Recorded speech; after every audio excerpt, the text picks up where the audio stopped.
আপনাদের একটা শুধু অগ্রগতি জানাতে পারি যে আমাদের এই আইনগুলোর কাজ সংস্কারমূলক কাজ দ্রুততর করার জন্য আমরা যে ব্যারিস্টার তানিম শাওন আছে ডক্টর কামাল হোসেন ফার্মের যে পার্টনার উনি একদম বিনা বেতনে অবৈতনিকভাবে আমাদের এখানে সার্বক্ষণিক একজন কনসালটেন্ট হিসাবে কাজ করছেন, আজকে থেকে শুরু করেছেন। আমাদের দুর্নীতি দমন কমিশনের আইন এগুলি ধরেন আমাদের ইচ্ছা আছে দুর্নীতি দমন কমিশন সংক্রান্ত আইন, বিচার বিভাগীয় সংস্কার কমিশনের আইন, নির্বাচন কমিশন সংস্কার কমিশন আইন, এগুলির মধ্যে যেগুলি আমাদের মন্ত্রণালয়ের পক্ষ থেকে করার কথা আর কি, আমার ধারণা আগামী 1-2 মাসের মধ্যে সব শেষ হয়ে যাবে। নির্বাচন অনুষ্ঠানের দায়িত্ব হচ্ছে সরকারের, নির্বাচন অনুষ্ঠানের দায়িত্ব দলের না।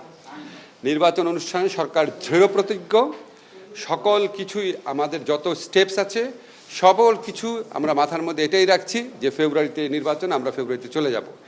এখন রাজনৈতিক দল তো বিভিন্ন উদ্দেশ্যে বিভিন্ন কথা বলে এবং ওইটা তো একটা রাজনীতির প্রক্রিয়া, আপনারা তো এটা সবসময় দেখছেনই।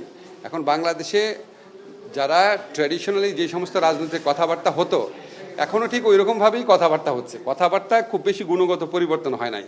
ফলে নির্বাচনের সময় নিয়ে কে কী বললো না বললো এটা আপনার রাজনৈতিক প্রক্রিয়ার অংশ হিসেবেই দেখবেন। আমাদের সরকারের পক্ষ থেকে আমরা দৃঢ় প্রতিজ্ঞ আছি।